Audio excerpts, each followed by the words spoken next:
मैदा न वापरता केलेले मोमोज हे पचायला हलके असतात. असे हे मोमोज खायला देखील सगळ्यांनाच आवडतील.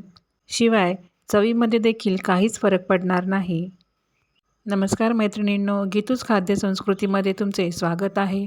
आज आपण रवा वापरून मोमोज तयार करणार आहोत. अजिबातच मैद्याचा वापर करणार नाही. मोमोज तयार करण्यासाठी आपण इथे 2 कप रवा घेणार आहोत. 2 कप रव्याचे मोमोज हे 5 व्यक्ती सहजपणे खाऊ शकतील एवढे होतात. रवा हा आपल्याला बारीकच घ्यायचा आहे. जाड असेल तर तो मिक्सरमध्ये एकदा फिरवून घ्यायचा. रवा आपण आता चाळून घेऊयात. रवा चाळून झालेला आहे. आता यामध्ये मी अगदी थोडेसे ऑरिगॅनो टाकून घेते. ऑरिगॅनो टाकल्यामुळे वरच्या कवरला देखील टेस्ट ही छान येते. नंतर यात चवीनुसार मीठ टाकून घेतले आणि 1 चम्मच तेल टाकून आता आपल्याला हा रवा छानपैकी मिक्स करून घ्यायचा आहे. जर तुमच्याकडे ऑरिगॅनो नसेल तर नुसते मीठ टाकून पीठ मळले तरी देखील चालेल. तेल टाकल्यानंतर पीठ असे हे छान मिक्स करून घ्यायचे, म्हणजे तेल सगळ्यांना लागेल. आता पाणी टाकून आपल्याला पीठ मळून घ्यायचे आहे. फारच घट्ट मळायचे नाही, कारण की रवा हा पाणी शोषून घेतो, म्हणून थोडेसे सैलसर पीठ मळून घ्यायचे. मुरल्यानंतर हे पीठ बरोबर घट्ट होते. पहा, अशा प्रकारे आपल्याला पीठ हे मळून घ्यायचे आहे. तयार झालेले पीठ तेल लावून मुरण्यासाठी बाजूला ठेवून देऊयात. तोपर्यंत आपण मोमोजसाठी लागणारे फिलिंग तयार करून घेऊयात. तयार झालेले पीठ हे अशा प्रकारच्या पॉलिथिन बॅगमध्ये किंवा एअरटाईट डब्यामध्ये ठेवून द्यायचे, म्हणजे त्याला हवा लागणार नाही आणि पीठ सुकून जाणार नाही. मोमोजसाठी फिलिंग तयार करण्यासाठी मी इथे कोबी, गाजर, कांदा, शिमला मिरची, अद्रक, लसूण आणि हिरव्या मिरच्या कट करून घेतलेल्या आहेत. तुम्ही यामध्ये वेगवेगळ्या भाज्या देखील टाकू शकतात. तुम्हाला आवडत असेल तर तुम्ही कॉर्न, ब्रोकोली, पनीर हे सुद्धा टाकू शकतात. आपण आपल्या आवडीनुसार यामध्ये भाज्यांचे फिलिंग हे टाकू शकतो. सगळ्यात पहिल्यांदा आता आपण अद्रक आणि लसणाची ही जाडसर पेस्ट करून घेऊयात. मोमोजमध्ये अद्रक आणि लसूण हे थोडे जास्त प्रमाणात जर टाकले तर त्यांना टेस्ट ही छान येते. अद्रक लसूण हे वाटण्यासाठी सोपे जावे त्यासाठी यामध्ये थोडेसे मीठ देखील टाकून घ्यायचे. पहा, असे थोडेसे जाडसरच ते वाटून घेतलेले आहेत. पत्ताकोबीला शिजताना पाणी फार सुटते, त्यामुळे आपलं स्टफिंग हे थोडेसे ओलसर होईल, म्हणून आधीच थोडेसे मीठ लावून घेऊन त्याचे पाणी आपण काढून घ्यायचे आहे. पत्ताकोबीला मीठ लावून 3-4 मिनटं ठेवले आणि त्यानंतर कोबी असा पिळून घेतला की त्याचे सगळे पाणी हे निघून जाते. स्टफिंगसाठी अगदी 1 चम्मच कढईमध्ये तेल टाकून घेतले. सगळ्यात प्रथम मिरच्या टाकून घेतल्या. मिरच्या ह्या छानपैकी परतवून घ्यायच्यात. नंतर यामध्ये 2 चम्मच अद्रक लसणाची पेस्ट टाकून घेतली. ती देखील आपल्याला तेलावर परतवून घ्यायची आहे. अद्रक लसूण परतवून झाल्यानंतर यामध्ये कांदा टाकून घेतला. आता आपल्याला गॅस हा जोरातच ठेवायचा आहे. जोरात गॅसवरच आपल्याला सगळ्या भाज्या यामध्ये एकानंतर एक टाकून घ्यायच्या आणि त्या परतवून घ्यायच्या आहेत. कांदा मिनिटभर परतल्यानंतर यामध्ये शिमला मिरची टाकून घेतली. नंतर लगेचच यामध्ये किसलेले गाजर देखील टाकून घेतले.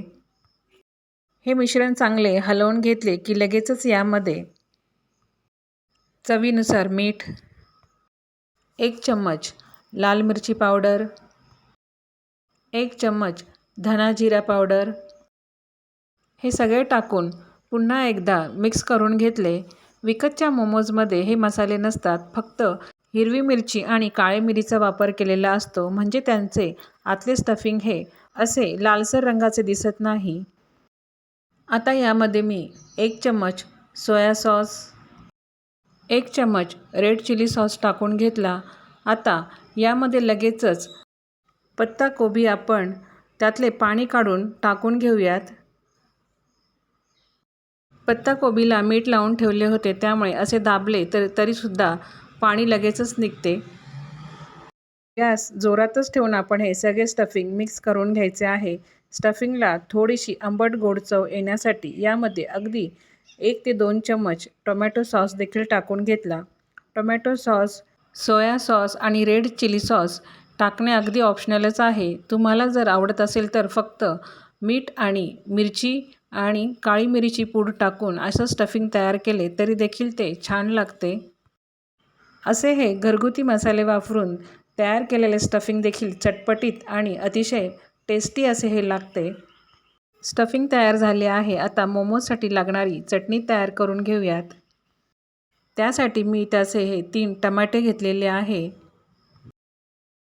नंतर पॅनमध्ये अगदी थोडेसे तेल टाकून कापलेले टमाटे आपल्याला अशा प्रकारे पॅनमध्ये ठेवून ते 5 ते 7 मिनटं दोन्ही बाजूंनी शिजवून घ्यायचे आहेत. पहा 5 मिनटानंतर टमाटे शिजवून असे होतात. एका बाजूला आपण थोडे काजू, 5-6 लाल मिरच्या भिजत ठेवलेल्या होत्या त्या देखील आता यामध्ये टाकून घेऊयात आणि थोडेसे परतवून घेऊयात. त्याचप्रकारे 3-4 लसणाच्या पाकळ्या आणि 2 हिरव्या मिरच्या देखील बारीक कट करून यामध्ये टाकून घेतल्या. अगदी 2च मिनटं आपल्याला हे असे परतवून घ्यायचे आहे. चटणीला दाटसरपणा येण्यासाठी आणि छान टेस्ट येण्यासाठी यामध्ये 2 टेबलस्पून डाळवं टाकून घेतलं. ते देखील याच टमाट्यांबरोबर परतवून घेते. सगळे मिश्रण हे गार झालेले आहे. आता एका मिक्सरच्या भांड्यामध्ये आपण हे सगळे मिश्रण वाटून घेतले. ही चटणी आपल्याला कितपत दाटसर हवी आहे तितक्या प्रमाणामध्ये आपण पाण्याचे प्रमाण कमी जास्त करून ही चटणी फक्त गरम करून घेणार आहोत. याला फोडणी देण्याची अजिबातच गरज नाही. मोमोजबरोबर ही चटणी सहज खाता येईल इतपत ती पातळ ठेवली आणि 1 उकळी येईल इतपतच आपल्याला ती शिजवून घ्यायची आहे. आता या चटणीमध्ये अर्धा चमच सोया सॉस, 2 ते 3 टेबलस्पून टोमॅटो सॉस, चवीनुसार मीठ, पाव चमचा साखर आणि 1 चम्मच लाल काश्मीरी मिरची पावडर टाकून घेतली. आता ही चटणी छानपैकी हलवून घेऊयात आणि अगदी 1 मिनिटभर शिजवून घेऊयात. म्हणजे चटणी आपली ही तयार झाली. अशी ही तयार झालेली चटणी पराठ्यांबरोबर देखील फारच टेस्टी लागते. पहा मिनिटभरच शिजवल्यानंतर गॅस हा बंद केलेला आहे. चटणी ही शिजून तयार झाली. आता मोमोज तयार करायला घेऊयात. मुरण्यासाठी ठेवलेले पीठ पुन्हा आपण छानपैकी मळून घेऊयात. मुरत ठेवलेले पीठ हे अजिबातच असे वाटत नाही की ते रव्याचे पीठ आहे. अगदी मैद्याच्या पिठाप्रमाणेच ते छान तयार होते. तयार झालेल्या पिठाचे आपल्याला पाहिजे त्या आकाराचे आणि जमतील त्या आकाराचे आपण मोमोज तयार करून घेऊयात. आकार जरी नाही जमला तरी देखील मोमोज हे अतिशय छान तयार होतात. ते चवीला देखील अतिशय मस्त लागतात.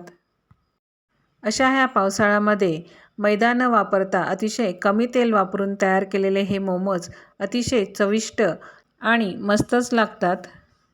मोमोज करताना छोटीशी एक पातळ पुरी लाटून घ्यावी. त्यानंतर मध्ये फिलिंग भरून इकडचा पदर आणि तिकडचा पदर एकमेकांना असा जोडून घ्यावा.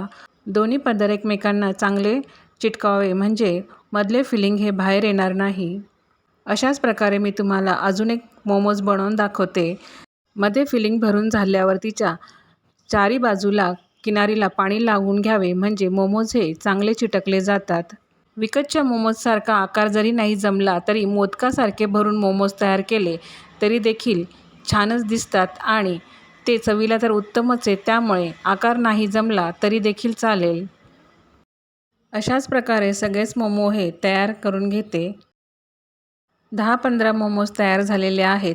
ते आता पहिल्यांदा वाफवायला ठेवते. नंतर दुसरे मोमोज तयार करून घेते म्हणजे वेळ देखील वाचेल. मोमोज तयार करण्यासाठी पाणी हे गरम करायला ठेवले आणि चाळणीवरती असे कॉटनचा कपडा ठेवलेला आहे. त्यावर आता हे सगळे मोमोज ठेवून घेते. डायरेक्ट चाळणीवर जरी मोमोज ठेवले तरी देखील चालतील. असे हे मोमोज सगळे ठेवल्यानंतर या मोमोजला वरतून थोडेसे तेल लावावे म्हणजे मोमोज हे वरतून देखील सॉफ्ट होतात. उकळत्या पाण्यावरती आपण हे मोमोज फक्त 5च मिनटं वाफवून घेणार आहोत. 5 मिनटानंतर लगेचच मी ही दुसरी बॅच देखील वाफवून घेतलेली आहे. दुसरी बॅच देखील मी अशाच प्रकारे चाळणीवरती वाफवून घेतली. आता मोमोज सर्व करायचे आहेत तेव्हा आधी वाफवलेले मोमोज मी पुन्हा 3 ते 4 मिनटासाठी वाफवून घेते. असे 2दा मोमोज वाफवून घेतले म्हणजे त्याचे वरचे कव्हर हे अतिशय सॉफ्ट होते. असे हे 2दा वाफवून केलेले मोमोज सॉफ्ट, अजिबातच चिवट होत नाही. नक्कीच तुम्ही अशी ही पद्धत वापरून पहा. आपण लाल मिरची यामध्ये वापरली होती म्हणून मोमोजचा कलर हा असा आलेला आहे. पण हे मोमोज टेस्टला अतिशय मस्त असे हे लागतात. या पावसाळ्यात तुम्ही नक्कीच अशी ही पद्धत वापरून असे हे रव्याचे मोमोज तयार करून पहा. असे हे मोमोज आणि तयार केलेली चटणी नक्कीच तुम्हाला खूपच आवडेल. 3 ते 4 मिनटानंतर पुन्हा वाफवलेले मोमोज पहा, अगदी मस्त असे दिसत आहे. चला तर मग चटणी आणि तयार झालेले मोमोज सर्व करूया. मैदा न वापरता ही रेसिपी तुम्हाला कशी वाटली नक्कीच कमेंट करून सांगा आणि व्हिडिओ आवडल्यास व्हिडिओला लाईक करा, शेअर करा आणि सबस्क्राईब करा. धन्यवाद.